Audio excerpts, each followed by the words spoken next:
Hello everybody, my name is Nikki Sargent and I am currently in an HDFS 145 class where we talk about human sexuality. So today what I'm going to be talking to you guys about is STIs. Woo! I know probably a lot of you guys are thinking, what, are you serious? Like, I learned about STIs in middle school, my health class. But honestly, I'm not really here to discuss the facts. I'm really here to talk about the stigmas behind STIs and kind of how we can change these stigmas, how they can be developed. Because honestly, these stigmas, it makes people feel uncomfortable, right? It makes them not willing to want to have these conversations with people or partners or family members because, you know, they're afraid of kind of feeling dirty and ashamed. So in my paper, I did discuss 3 STIs. I discussed human papillomavirus, also known as genital warts, genital herpes, and chlamydia. So I did choose these because they were the most common. And then they're also, 2 of them are bacterial, 1 of them is viral. So it was good because then I could discuss those differences as well. But honestly, I really don't want to spend too much time in my video talking about the 3 that I talked about because I already wrote my whole paper on them. But I will say that if you want more information regarding these STIs and also other STIs, the Center for Disease Control and Prevention, that website has them listed, has other sites you can go to. It was such a great site because it literally had so much information. So if you want more information on that, head there. Honestly, a main part of my research for this paper focused on the stigmas behind STIs, right? Kind of why they exist, where they originated from.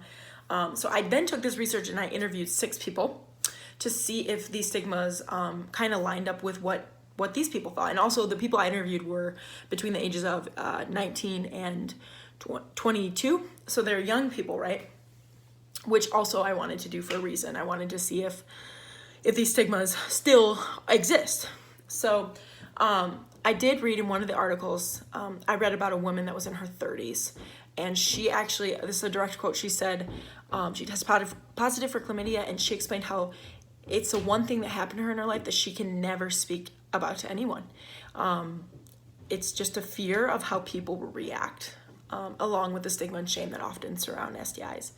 And she really explained that it's not necessarily lack of awareness, right? We're aware, but it's that young people, honestly, especially again, those ages 18, 22, they often have sexual experience when under the influence, which often leads to misunderstandings, even people not being completely honest, and then the transmission of STIs. So after reading that article, that's when I really began to feel like there's so much shame, you know, even talking about being tested for STIs. It's uncomfortable, right? We don't want to talk about it. It's kind of weird, maybe with close friends, but anyways, and then if you test positive, it's even more of that, you know, carelessness, dirtiness, like this is gross, you know, you weren't taking care of yourself. But honestly, there are so many different cases of why someone can test positive for an STI. It's not a case of being dirty or careless. It can be an accident, a mistake. One of the partners could have lied or not known they had one, or in most cases, it is something that people try to prevent, but it can fail. So not one case is the same, right? So as a society, we shouldn't be treating these people as the same. And again, I want to reinforce, just because, you know, we don't judge other people, right, for their skin colors, their political beliefs, or religious views. We shouldn't. You shouldn't also be judging people for an STI, for having an STI. So the interviews I conducted really went along with this research because 5 out of the 6 people agreed that in order for this stigma to change, because they acknowledge that there is a stigma, that they don't judge their friends or people who have them, but they know others that do, and they know that those stigmas exist. So 5 of the 6 people agreed that in order for the stigma to dissolve, we must have open conversations. And that even starts in middle school class, right? Not just about STIs, but about the body and about why changes in your body. And that's how you know if something is wrong.